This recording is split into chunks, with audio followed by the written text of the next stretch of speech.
Hello everyone.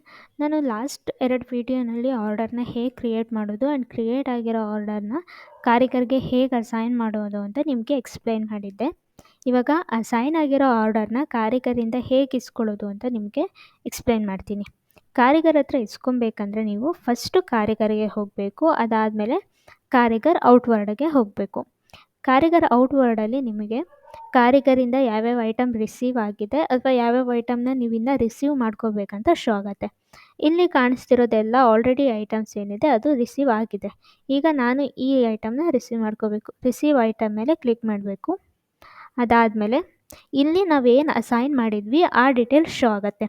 ಅಂದರೆ ನಾನು ಅವರಿಗೆ ಒಂದು 20 ಗ್ರಾಮಿಂದು ಮಾಡೋಕ್ಕೆ ಹೇಳಿದ್ದೆ, 15 ಗ್ರಾಮಿಂದು ಮಾಡೋಕ್ಕೆ ಹೇಳಿದ್ದೆ ಅಂದರೆ ಅದು ನಿಮಗೆ ಇಲ್ಲಿ ಶೋ ಆಗ್ತಾ ಇರುತ್ತೆ. ಇಲ್ಲಿ ಅವರು ಎಷ್ಟು ಗ್ರಾಮ್ ಮಾಡಿದ್ದಾರೆ ಅಂತ ಹಾಕ್ಕೋಬೇಕು. ಈಗ ನಾನು ಎಕ್ಸಾಕ್ಟ್ 15 ಗ್ರಾಮಿಗೆ ಮಾಡೋಕ್ಕೆ ಹೇಳಿದ್ದೆ.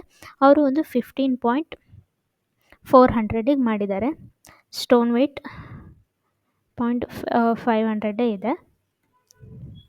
ಅದಾದಮೇಲೆ wastage percentage 4, purity 91.6, sale wastage 18%. ಅದಾದಮೇಲೆ ರಿಮೈನಿಂಗ್ ರಿಸೀವ್ಡ್ ಅಂದರೆ ಕಾರಿಗರಿಂದ ಏನಾದರೂ ರಿಮೈನಿಂಗ್ ಮೆಟಲ್ ಏನಾದರೂ ರಿಸೀವ್ ಆಗಿದ್ದರೆ ಹಾಕ್ಕೋಬೇಕು. ಇದು 0. ಸಬ್ಮಿಟ್ ಅಂತ ಕೊಟ್ಟರೆ ಕಾರಿಗರಿಂದ ಐಟಮ್ ಏನು ಕೊಟ್ಟಿದ್ವಿ ನಾವು ಅಸೈನ್ ಮಾಡಿದ್ವಿ ಅದು ರಿಸೀವ್ ಆಗುತ್ತೆ ಆ್ಯಂಡ್ ಅದಕ್ಕೆ ಒಂದು ಇನ್ವಾಯ್ಸ್ ಜನ್ರೇಟ್ ಆಗುತ್ತೆ. ಇದಿಷ್ಟು ಕಾರಿಗರಿಂದ ಪ್ರಾಡಕ್ಟ್ನ ರಿಸೀವ್ ಮಾಡ್ಕೊಳ್ಳೋ ಅಂಥ ಪ್ರೋಸೆಸ್. ಈಗ ಕಾರಿಗರ್ ಔಟ್‌ವರ್ಡಲ್ಲಿ ನೀವು ನೋಡಿದ್ರೆ ಎಲ್ಲ ಐಟಮು ರಿಸೀವ್ ಆಗಿದೆ. ಇದಿಷ್ಟು ಕಾರಿಗರಿಂದ ಇಸ್ಕೊಳ್ಳೋ ಅಂಥ ಪ್ರೊಸೀಜರ್. Thank you.